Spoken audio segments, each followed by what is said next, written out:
안녕하세요. 엠버 사서입니다. 오늘은 수미라는 작가의 에세이 애매한 재능을 소개해 드리려고 합니다.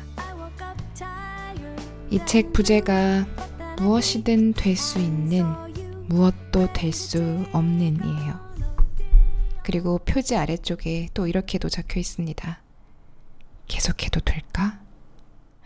이 책 제목에서부터 물씬 풍겨오는 이 자조적인 냄새, 그의 한술 더 떠서 무엇이든 될 수 있는, 또 무엇도 될 수 없대요.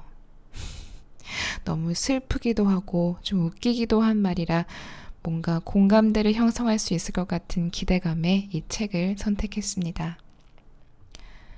계속해도 될까?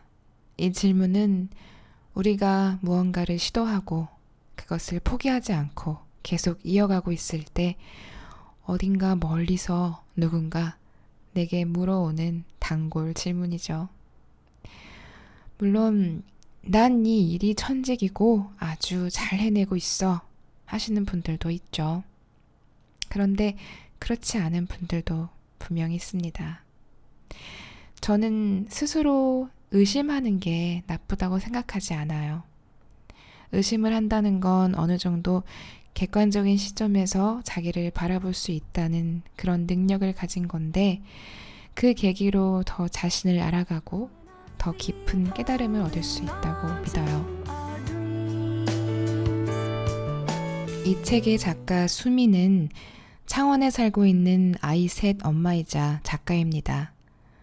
어릴 때부터 자신의 글쓰기 실력에 대한 의심을 품고 있었지만 글쓰기가 좋아서 문예 창작과를 전공하고 다양한 글쓰기 활동을 통해 자신의 커리어를 차곡차곡 쌓아 올린 분입니다. 물론 생활을 하기 위해 글쓰기 외에도 다양한 일을 합니다. 결국 자신의 이름으로 이런 에세이도 출간하셨죠. 대부분 우리는 대단한 천재가 아니고 대단히 실력이 있지도 않고 대단히 유명하지도 않지만 자신이 할 수 있는 것을 하면서 최선을 다해 살고 있습니다. 그 일상이 가끔 너무 평범해서 지루할 때도 있고 스스로 확신이 사라질 때도 있습니다. 하지만 그 안에서 우리는 가만히 있지 않고 하루를 살아내고 치열하게 고민하고 사람들 안에서 배우며 조금씩 앞으로 나아가고 있죠. 그러니까 그 평범함에, 애매함에 기죽지 말고 하고 싶은 것을 찾아 계속 할 수 있는 힘을 가져보라는 작가의 응원의 메시지를 여러분도 받아봤으면 좋겠습니다. 굴하지 않고 계속 할 수 있는 능력은 절대 애매한 재능이 아니니까요.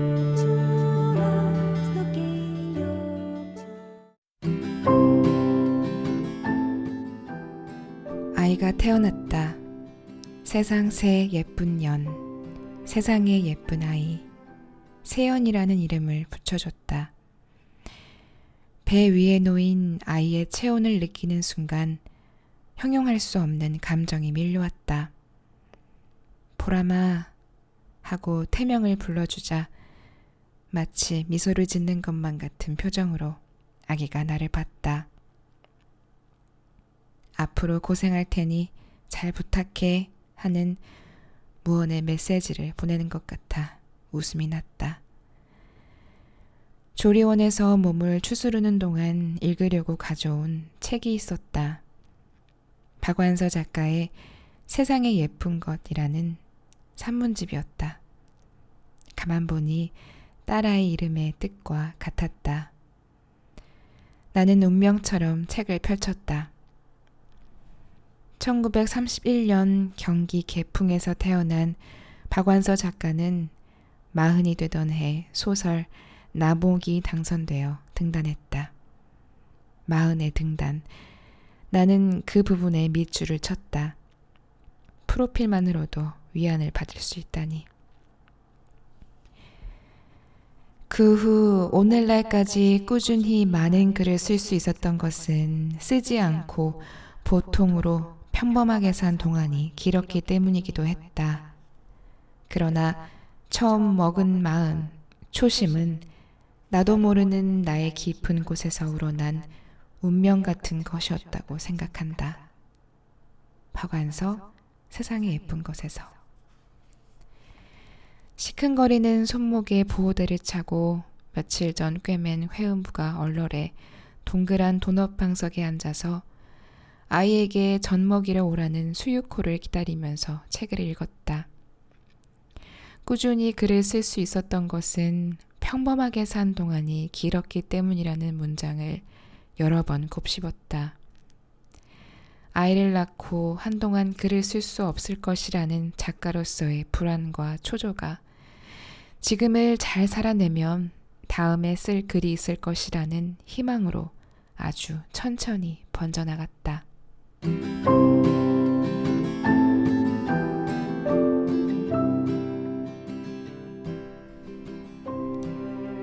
그 언니는 나를 범죄라고 표현했다. 할 수 있는 일을 부지런히 찾아서 하는 사람이라는 설명을 덧붙이며 그 말을 듣고는 맞아, 난 천재는 아니지 씁쓸했다. 그 말이 내게 별 재능이 없다는 말처럼 느껴져 서운했다. 하지만 시간이 지날수록 범죄라는 표현이 마음에 들어왔다. 범죄, 평범한 재주를 가진 사람. 뛰어나지도 못나지도 않은 보통의 재주를 가진 사람. 나는 새삼 작가의 쓰임에 대해서 생각했다. 대단한 글을 쓰진 못해도 주변에 도움을 주고 세상에 필요한 일을 할 수 있는 작가로 살아가는 일. 마치 범죄인 나의 그릇을 확인한 것 같았다. 이상하게 마음이 개운해졌다. 더 이상 신춘문예에 도전하지 않는 대신 나는 여러 가지 방식으로 세상에 글을 내보냈다. 블로그에 글을 올리고 각종 라디오에 사연을 써서 보내기도 했다. 부산교통공사에서 하는 시민문예 공모전에 봄이라는 제목의 동시를 내기도 했다. 시민이라는 말이 마음에 좀 걸렸지만 폭넓게 보면 나도 작가이기 전에 시민이라고 뻔뻔하게 우기며 공모전에 시를 냈다. 거기서 최우수상을 받았다. 오랜만에 상에 나는 몹시 들떴다. 부상으로 상품권 10만 원까지 받았으니 얼마나 기분이 짜졌겠는가. 부산 지하철역을 이용하는 시민들 중 몇 명 정도는 지하철역에 걸린 내 시를 읽었을 것이다. 그 생각을 하면 가슴이 빠르게 뛴다. 남들이 보기에는 내가 가진 그릇이 작고 겸손해 보일지 모른다. 더 큰 그릇으로 바꾸기 위해 노력해야 한다고, 더 좋은 것을 담아야 한다고 성화를 부릴 수도 있다. 지금 나는 세상의 말에 휘둘리지 않고 내가 가진 그릇을 소중하게 바라보는 연습 중이다.